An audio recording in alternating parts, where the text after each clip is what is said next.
6 წლის. სწავლობ მე-6 საჯარო სკოლაში. ჩემი საყვარელი საქმიანობა ხატვარის სიმღერა. ხატვარი დავიწყე ვიყავი 5 წლის. 6 წლის გავხდი შევედი ხატვრის წრეზე. მე ვიცი ორიანებით ხატვა ჩიტის. კიდევ ვიცი სახლის დახატვა და ფრთების დახატვა. ჩემი საყვარელი ფერია იასამნისფერი. არ მიყვარს შავი. იმიტომ რომ ფერადი ფერი არ არის. მე ხატავ ფანქრებით, ფლომასტერებით და საღებავებით. ჩემი ნახატებს ვაგროვებ და ახლა მაქვს 20 წელი. ჩემი ხატვის სტუდია არის ლუკა 110-იანის ქუჩაზე.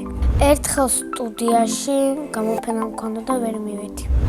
ყველაზე რთულია დიდი გემის დახატვა. სწორედ მგვაჩვენა ორი ნახატი, რომელიც გინდა ისაერთო და მე ავუჩერ დედიკოს რო უჭერს ყოველები რა ვაზაში. და მე დავხატე. კარგი ნახატი გამომივიდა და დედიკოს მოეწონა. ჩემი სკოლა იმიტომ მიყვარს, რომ კარგი კლასელები მყავს და კარგი მასწავლებელი. ჩემი საყვარელი საგანია ხელოვნება. საყვარელი მასწავლებელი არის ინეზა ელიაც.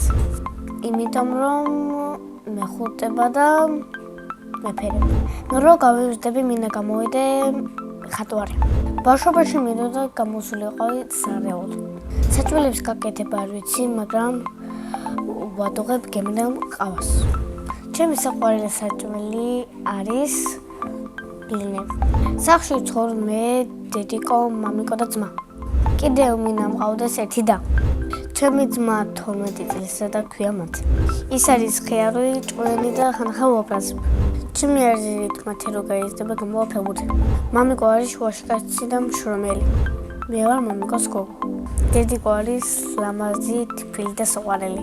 მე ასევე მიყვარს სიმღერა. ჩემი საყვარელი სიმღერა არის დისკო. ისე ბევრი სიმღერა ვიცი, მაგრამ არ მახსენდება. სახლში მაქვს მიკროფონი, მაგრამ არ იცვება. ფული უნდა შევაგროვო და უნდა ვიყიდო ახალი. ბევრი ფული ფორმას ვიყიდე დამცველებს. ლამაზი გოგოა და მიხდება ლამაზი ჩაცვა. მე მიყვარს ფილმების ყურება. ჩემი საყვარელი ფილმია მინიონები. სამოგზაუროდ მინდა წავიდე ბრიტანეთში. ყვავილები დავგავარ ვარდს. წინა მონაწილემ დამიტოვა კითხვა.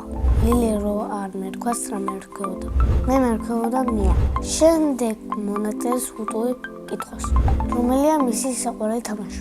მაგალითად, ჩემი საყვარელი თამაშია დამალობანი. ბედნიერება არის დედიკოსთან ერთად გასტობა. მე ვარ ბედნიერი ადამიანი.